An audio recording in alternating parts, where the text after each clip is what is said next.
테슬라의 CEO 일론 머스크가 비트코인을 사용한 테슬라 차의 구매 결제를 중단하겠다 이렇게 선언을 했습니다. 자, 코인을 채굴할 때 화석연료 사용이 늘어난다 이런 게 이유였는데 머스크의 발언의 여파를 짚어보겠습니다. 네, 그리고 미국 소비자 물가 지수 급등으로 인플레이션 우려가 높아지고 있는데요. 관련해서 세계 경제에는 어떤 영향을 미칠지까지 오늘 꼼꼼히 짚어보겠습니다. 네. 김대우의 경제읽기 오늘도 김대우 박사 모셨습니다. 어서 오십시오. 안녕하십니까? 네, 반갑습니다. 네, 테슬라 얘기부터 해봐야 되겠습니다. 네. 비트코인으로 이제 테슬라 차 살 수 있다. 미국은 하고 있었고 우리도 이제 언제 하나 하고 있었는데 갑자기 일론 머스크가 이제 중단하겠다. 비트코인으로는 못 사겠다라고 했더라고요. 그렇습니다. 비트코인이나 가상화폐를 투자하고 있는 사람들 입장에서는 아닌 밤중에 날벼락을 맞은 그런 느낌일 거예요. 예. 느닷없이 이 일론 머스크가 이제 이 테슬라의 비트코인 가지고 차를 파는 거 이거 하지 않겠다. 불과 3달 전만 하더라도 비트코인으로 테슬라의 이 모델 3라든지 모델 XY 이런 걸 살 수 있도록 하겠다. 이렇게 얘기를 했고 그 발언 때문에 사실 비트코인의 제2차 폭발, 지금과 같은 지금 주가 상승이 있었거든요. 그런데 지금 그래픽에 보시다시피 이 일론 머스크는 워낙 말이 오락가락해서 또 언제 어떻게 바뀔지를 알 수가 없습니다. 예. 한때는 내가 이거 비트코인을 진작에 투자했었어야 됐다. 이렇게 얘기하다가 또 어느 날에는 비트코인 가격이 너무 높다. 그리고 또 어느 날에는 차는 이제 그 테슬라 차는 비트코인으로 살 수 있게 해준다. 그러다가 이제는 살 수 없게 한다. 그런데 그때마다 이제 이 테슬라가 자신이 비트코인을 비판적으로 얘기할 때 가격을 낮추어서 또 긍정적으로 얘기해서 가격이 올라갔을 때 그런 흔적도 여러 가지 나오고 있거든요. 도대체 종 잡을 수 없는데 결과적으로 비트코인의 말 한마디로 크게 올랐던 지금 굉장히 올라 있지 않습니까? 이 비트코인 가격이 몇 시간 전부터 계속 폭락을 해서 종목마다 좀 차이는 있고 거래소마다 차이는 있습니다만 10% 이상 떨어지고 있어요. 아무튼 비트코인의 일론 머스크 리스크가 크게 강타했다 이렇게 볼 수가 있겠습니다. 네, 그런데 일부에서는 이게 어쨌든 채굴할 때 화석연료가 최근에 워낙 친환경이 이슈다 보니까 좀 부담이 된 거 아닌가라는 얘기도 있던데요. 예, 그러니까 일론 머스크가 왜 자신의 말을 뒤집었느냐. 비트코인만 가져오면 차를 살 수 있게 테슬라의 전기차를 살 수 있게 해주기로 했는데 이것을 이제 금지한 나름대로 논리가 이제 본인이 트위터를 통해서 발표를 했어요. 지금 비트코인을 채굴하는데 전기가 굉장히 많이 듭니다. 근데 그 전기는 대부분 화석연료로 만드는 거고 결국은 석탄을 뗀다든지 석유를 가열하는 과정에서 나오는 그 화석연료 에너지로 하기 때문에 지금 테슬라의 이미지는 신환경, 청정, 그리고 자기가 전기차를 만든 것도 기존의 화석연료차, 경유차나 가솔린차 이것은 도대체 그 지구 환경을 너무 많이 파괴하기 때문에 자기가 만든다.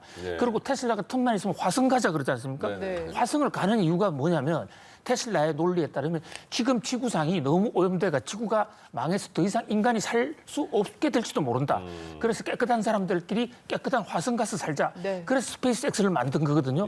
자, 그런데 이 대목에서 그러면 비트코인 만들 때 전기가 많이 나오고 화석연료가 많이 소모된다는 사실을 몰랐을까요? 몰랐다고 그러면 너무 무책임한 것이고요. 알고도 그랬다면 상당히 교활한 것이라고 할 수 있죠. 비트코인을 채굴을 왜 해야 되고 또 채굴하는 과정에서 전기가 왜 나오냐. 이게 굉장히 중요한 메커니즘이에요. 비트코인 하나의 네트워킹입니다. 그런데 누구도 관리해 주지 않거든요. 일반 통화는 한국은행이나 미국의 연준이 관리하지 않습니까? 그래서 그걸 관리하기 위해서 일반 사람한테 채굴이라는 미끼를 던진 겁니다. 그러면 채굴하기 위해서 컴퓨터를 계속 들어가서 문제를 풀어야 되는데 그 문제 푸는 과정이 블록체인을 관리해 주는 거예요. 그래서 정말 문제를 잘 풀고 운이 좋으면 한 비트코인, 2비트코인을 받을 수가 있거든요. 그런데 그 과정에 워낙 많은 전기가 들고 특히 그래픽 카드가 많이 들기 때문에 한 번 사용하면 전기를 지금 그 자막에 살짝 지나갔습니다만은 이 비트코인을 채굴하는 데 전기량이 뭐 뉴질랜드라든지 한 나라에 그 전기량과 맞먹는다. 그래서 하지 않겠다 했는데 그렇다면 왜 여태까지는 했느냐. 이런 논리 앞뒤가 좀 맞지 않는. 자, 비트코인 채굴에 필요한 전력이 이 뉴질랜드의 연간 전기 소멸원과 비슷하다. 그래서 이제는 하지 않겠다. 이것이 공식 해명입니다. 예. 그럼 지금 뭐 본인의 말에 따라서 막 이렇게 왔다 갔다 하는 모습이 재미있을 수도 본인은 그래서 말을 이렇게 왔다 갔다 하는지 모르겠는데 실제 미국에서요. 그 머스크의 발언에 따라서 투자를 결정하는 사람도 많이 있을지도 궁금해요. 그렇습니다. 이 일론 머스크는 그야말로 뉴욕 증시나 미국 젊은 투자자들의 우상입니다. 네. 머스크만 따라하면 우리는 팔자를 고칠 수 있다.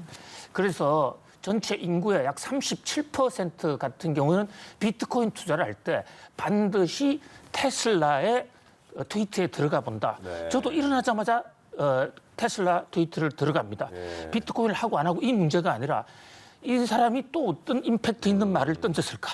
밤사이에 어떤 세상의 변화가 있을까?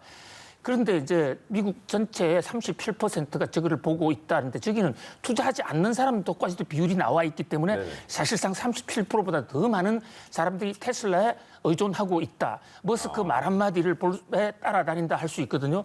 근데 머스크는 흔히 이제 정권 시장에서 머스크의 별명이 머스크 형이잖아요. 네. 머스크 형인데 그걸 조금 더 존경하는 사람들은 머스크 하나님, 우리 그 구세주 정도예요? 하나님 이렇게 따라다니고 머스크가 그냥 37%가 영향을 받는 게 아니라 머스크가 사라 하면 사고 팔라면 팔고 그야말로 신 이상이거든요. 근데 최근 들어서 몇 가지 계속 배신적인 행동, 본인은 쌀 때 사서 높을 때 이래 팔면서 머스크의 별명이 최근에 몇 가지가 더 생겼어요. 네. 그중에서 최근 인터넷에 가장 많이 나오는 머스크의 새 별명은 블루투스입니다. 블루투스. 블루투스요. 로마 역사에서 공화정 때 로마를 오늘날의 반석 위에 올린 가장 위대한 영웅 이 율리시스 그 카이사르. 네. 카이사르의 참모로서 마지막까지 그 카이사르가 믿었던 양반 중에 블루투스라는 사람이 있어요. 블루투스가 네. 맞았구나. 예, 그 양반이 예.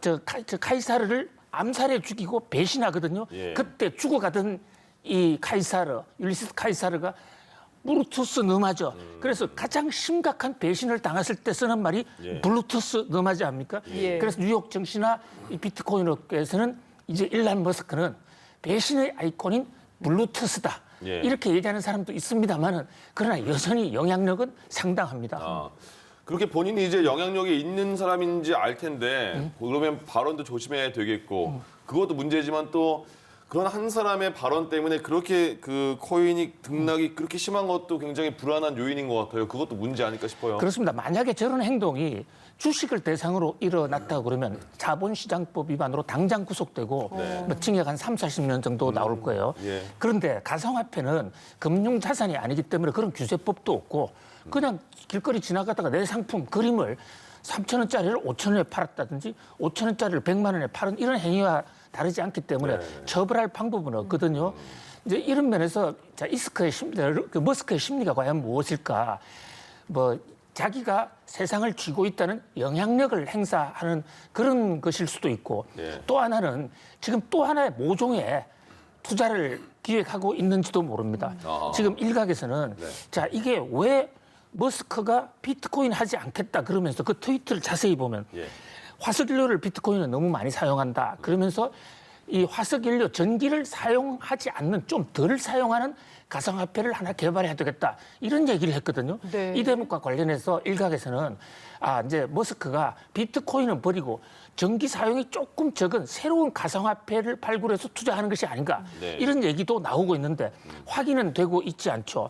그다음에 이제 또 하나는 지금 머스크가 이 테슬라에 비트코인 갖다 주면 테슬라 전기차를 살 수 있도록 해주겠다 한 이후로 테슬라 주가가 많이 떨어졌습니다. 테슬라가 안심할 수가 없게 됐잖아요. 이 비트코인 가격에 따라서 테슬라의 경영수지가 왔다 갔다 하니까 그래서 테슬라 주가를 살리기 위해서 그런 거 아니냐 여러 가지 설이 나오고 있는데 그 본심은 본인만이 알 수 있을 것입니다. 그러겠죠. 예, 알겠습니다. 다음 주제로 넘어가서요. 네. 간밤에 미국의 4월 CPI 소비자 물가지수가 발표가 됐는데 원래 전망치도 높았거든요. 근데 그보다 훨씬 상회하는 수준으로 나와서 이게 뭐 미국 시장도 그렇고 우리 코스피 코스닥에도 영향이 있는 것 같습니다. 네, 미국 이 물가 쇼크가 그야말로 세계 정권 시장, 세계 금융 시장을 지금 강타하고 있거든요. 네. 뉴욕 증시 크게 떨어뜨렸고 우리나라나 아시아 증시도 전부 흔들흔들하는 이런 모습입니다. 자, 소비자 물가 지수라고 해서 CPI, Consumer Price Index라는 게 가장 대표적인 물가 지수예요. 네. 저게 미국의 원래 연준의 억제 목표가 2%인데 지금 4.2%나 올랐어요. 시장의 예상치는 코로나 때문에 좀 더 많이 올랐겠거니 했는데 그거보다 더 올랐단 말이죠.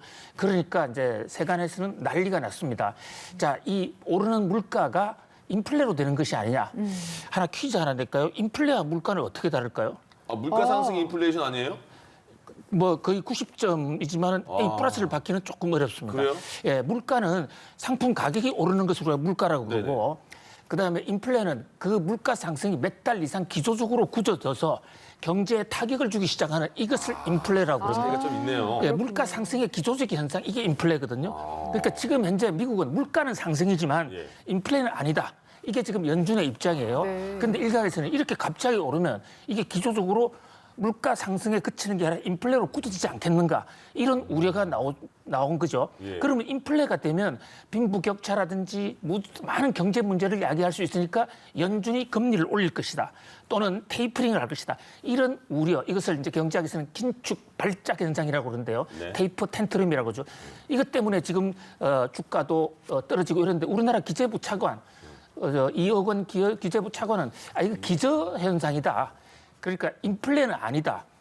단순한 물가 상승이다. 기저 현상이라는 것은 지난달에 원래 기초가 낮았기 때문에 네. 작년 4월 달에 코로나 팬데믹 한참 상황에서 그때 물가가 너무 낮았습니다. 예. 마이너스로 떨어졌기 때문에 기저 현상에 나타난 일시적인 것이다. 이런 전망이 지금 엇갈리고 있는 상황입니다. 예. 네.